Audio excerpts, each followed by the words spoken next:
পক্ষ থেকে লাল গোলাপ শুভেচ্ছা প্রদর্শন করছি। আমি একজন সমাজসেবক, আমি অন্য কিছু বলতে চাই না। আমরা 12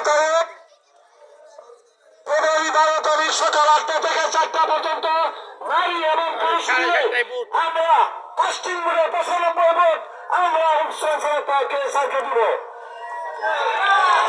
এবং আমাদের সিংহাসের পক্ষ থেকে একটা শুরু আবেদন,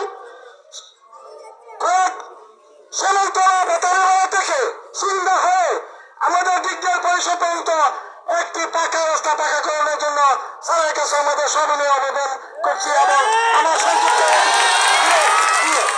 সংক্ষিপ্ত বক্তব্য শেষ করছি। আসসালামু আলাইকুম।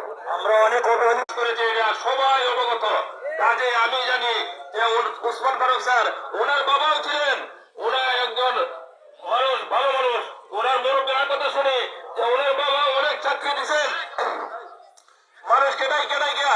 আমি আশা করব ওসমান ফারুক স্যার উনি যেন আমাদের এই অবহেলিত তার করিমগঞ্জের যে আমরা যাতায়াতটা আমরা সুখ হইতে কুমাদিয়া ব্রিজ পর্যন্ত একটা রাস্তার প্রয়োজন।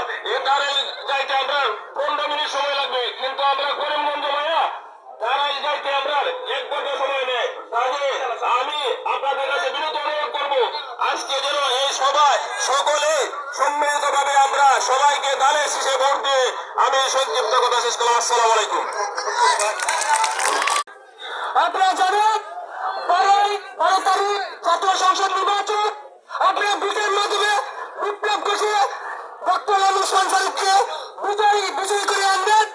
এবং আমি ঘোষণা দিচ্ছি, উনি যদি পাস করতে পারে অর্থমন্ত্রী হবে, না দেশের রাষ্ট্রপতি হবে। এবং আপনাদের যে দাবি দেওয়ার ছিল সেই দাবিটা ইতিমধ্যে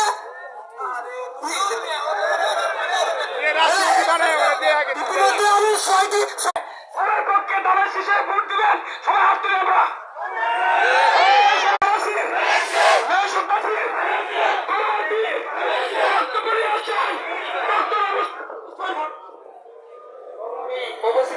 এখন আপনাদের সম্মুখে বক্তব্য রাখবেন আমাদের তারাই উপজেলা সংগ্রামী সভাপতি জনাব স্যার হোসেন মিটন ভাই।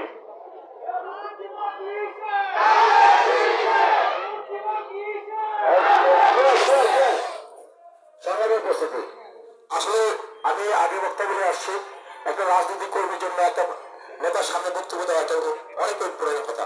আজকে সর্বত রাত, আজকে সত্যিকার অর্থে আমি আগে বলেছি ধর্মপান মুসলমানের জন্য একটা ইম্পর্টেন্ট রাত। আমি আজকে দায়াসে যারা ব্যক্তিবৃন্দ উপস্থিত আছেন, আমি আমার সাথে একটু পরিচয় নেতা উপস্থিত আছেন আমাদের